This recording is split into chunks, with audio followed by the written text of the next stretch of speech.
Hi all. അപ്പോൾ ഇന്ന് നല്ലൊരു ബുള്ളിഷ് മൂവ്മെന്റ് കിട്ടിയല്ലോ നമുക്ക് മാർക്കറ്റിൽ. ഒരു സൈഡ് വേസ് ഓപ്പണിംഗ് ആയിരുന്നു ഉണ്ടായിരുന്നത്. അതുകൊണ്ട് തന്നെ നമ്മൾ ആദ്യം തന്നെ ട്രേഡ് എടുത്തില്ല. പിന്നീട് നല്ലൊരു ബുള്ളിഷ് മൂവ്മെന്റ് കണ്ടിട്ടാകുമ്പോൾ ചെറിയ ട്രേഡ് എടുത്ത് മുകളിലേക്ക് നമ്മൾ റെസിസ്റ്റൻസ് എത്തിയിട്ടാകുമ്പോൾ നമ്മൾ എക്സിറ്റ് ചെയ്യുകയും ചെയ്തു.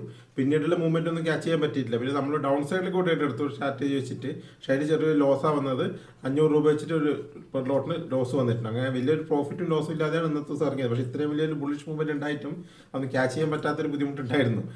പക്ഷെ എന്തായാലും നമുക്ക് എന്താ ചില സമയത്ത് മാർക്കറ്റിൽ അങ്ങനെയാണ്. നമ്മൾ പ്ലാനിംഗ് ഒക്കെ ചെറിയ ചോദ്യത്തിൽ തെറ്റൊക്കെ ചെയ്യും. അപ്പോൾ വലിയ ലോസ് ഇല്ലാതെ ഇറങ്ങുക എന്നുള്ളതാണ് നമ്മളെ ഏറ്റവും വലിയ ഒരു ട്രേഡറെ ഏറ്റവും വലിയ കഴിവ് പറയുന്നത്. അപ്പോൾ നമുക്ക് വലിയ ലോസ് ഒന്നും ഉണ്ടായിട്ടില്ലെന്ന്. പക്ഷേ അത് നമുക്ക് ആ മൂവ്മെൻറ്റ് ക്യാച്ച് ചെയ്യാൻ പറ്റിയിട്ടില്ലാതെ ഒരു ബുദ്ധിമുട്ട് വിഷമം ഉണ്ടായിരുന്നേ ഉള്ളൂ. പിന്നെ എക്സ്പയറി ഡേ ആയതുകൊണ്ട് എല്ലാം ചെറിയ ലോട്ടിലാണ് ചെയ്തത്. അതുകൊണ്ട് വലിയ പ്രശ്നങ്ങളൊന്നും ഉണ്ടായിട്ടില്ലായിരിക്കും. പിന്നെ അത് നാളത്തെ ലെവലുകൾ നോക്കുകയാണെങ്കിലേ നാളെ മുതൽ നമുക്ക് എന്തായാലും നമുക്ക് സപ്പോർട്ട് റെസിസ്റ്റൻസ് നോക്കിയിട്ട് ട്രേഡ് ചെയ്യാൻ പറ്റും. കാരണം എന്താ വെച്ചെങ്കിൽ ആ ഒരു പ്രശ്നങ്ങളൊക്കെ ഏകദേശം മാർക്കറ്റ് സോൾവ് ചെയ്ത് വന്നിട്ടുണ്ട്. അപ്പോൾ നാളെ മുതൽ നമുക്ക് നമ്മുടെ പ്രധാനപ്പെട്ട സപ്പോർട്ട് ആൻഡ് റെസിസ്റ്റൻസ് ഒക്കെ നന്നായിട്ട് വർക്ക് ചെയ്യുന്നുള്ളൊരു ധാരണയിലാണ് നിൽക്കുന്നത്. നാളെയും കൂടി നോക്കാം നമുക്ക് മാർക്കറ്റിൽ.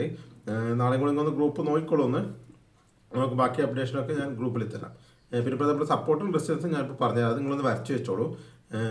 25,150 ഒരു സപ്പോർട്ടായിട്ട് വർക്ക് ചെയ്യും. പിന്നെ 25,30, 25,50, 25,050 മുതൽ 25,030 വരെ സപ്പോർട്ട്. പിന്നെ 24,950, 24,950 ഈ മൂന്നുമാണ് പ്രധാനപ്പെട്ട സപ്പോർട്ടായിട്ട് വരുന്നത്. ഒന്നുകൂടി പറയും, 24,950, 25,50 മുതൽ 25,30 വരെ ഒരു റേഞ്ച്. പിന്നെ 25,150. പിന്നെ അതിൻ്റെ മുകളിലേക്ക് വരുമ്പോൾ 25,250 ഒരു റെസിസ്റ്റൻസ് ആണ്. അതിൻ്റെ മുകളിൽ 25,350 ഒരു റെസിസ്റ്റൻസ് ആണ്. പിന്നെ 25,400 ഒരു റെസിസ്റ്റൻസ് ആണ്. ഇത് മൂന്നാണ് പ്രധാനപ്പെട്ട റെസിസ്റ്റൻസ് ആയിട്ട് വരുന്നത്. അപ്പോൾ ഇതിൽ നിങ്ങളൊന്ന് ജസ്റ്റ് ഒന്ന് വരച്ച് വെക്കുക നിങ്ങളുടെ ചാർട്ടിൽ. നാളെ അത് നോക്കിയിട്ടായിരിക്കും നമ്മൾ ട്രേഡ് എടുക്കുന്നത് മിക്കവാറും. പിന്നെ മറ്റെന്തെങ്കിലും അപ്ഡേഷൻ ഉണ്ടെങ്കിൽ ഞാൻ നാളെ രാവിലെ അറിയിക്കാം. നിങ്ങൾ ഇപ്പോൾ ഗ്യാപ്പ് ഡൗൺ ആയിട്ടുണ്ടെങ്കിൽ ആ സമയത്ത് എങ്ങനെ ട്രേഡ് ചെയ്യണം എന്നുള്ളത് ഞാൻ നാളെ അറിയിക്കാം. കാരണം ഇന്നിപ്പോൾ എക്സ്പയറി ഡേ ആയതുകൊണ്ടാണ് ആ ഒരു മൂവ്മെൻറ്റ് വന്നത് തോന്നുന്നു. അപ്പോൾ അത് എത്ര സസ്റ്റെയിൻ ചെയ്യുന്നുള്ളത് അറിയില്ല മാർക്കറ്റിൽ.